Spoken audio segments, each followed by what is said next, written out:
అంతర్జాతీయ రక్షణ రంగంలో సరికొత్త పరిణామాలు చోటు చేసుకుంటున్నాయి. ఇరాన్తో దౌత్యపరమైన చర్చలు సానుకూలంగా సాగే అవకాశం ఉందని అమెరికా అధ్యక్షుడు డొనాల్డ్ ట్రంప్ ప్రకటించారు. ఒకవేళ చర్చలు విఫలమైతే వైమానిక దాడులను పునరుద్ధరిస్తామని హెచ్చరించారు. 2 వారాల పాటు సాగిన వరుస దాడుల తర్వాత యుద్ధం తాత్కాలికంగా ఆగినప్పటికీ ఇరు దేశాల మధ్య ఉద్రిక్తతలు కొనసాగుతూనే ఉన్నాయి.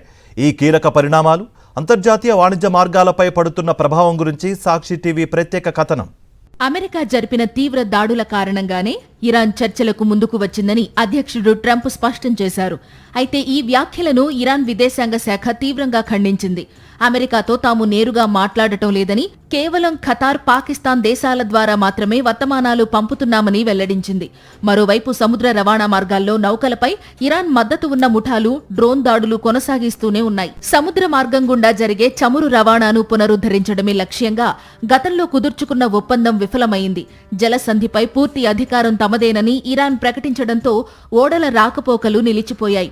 దీంతో అంతర్జాతీయ మార్కెట్లో చమురు ధరలు మళ్లీ $100 దాటేశాయి.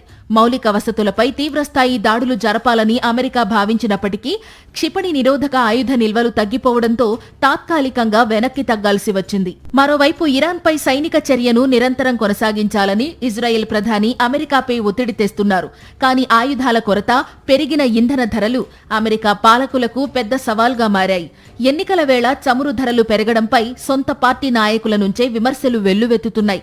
ఎంత త్వరగా వీలైతే అంత త్వరగా యుద్ధాన్ని ముగించాలని పార్లమెంటు నాయకులు అధ్యక్షుడికి సూచిస్తున్నారు. ఒంటరిగా పోరాటం చేసి ఇరాన్ను లొంగదీసుకోవడం సాధ్యం కాదని గ్రహించిన అమెరికా ఇప్పుడు ఇతర మిత్ర దేశాల సాయం కోరుతోంది.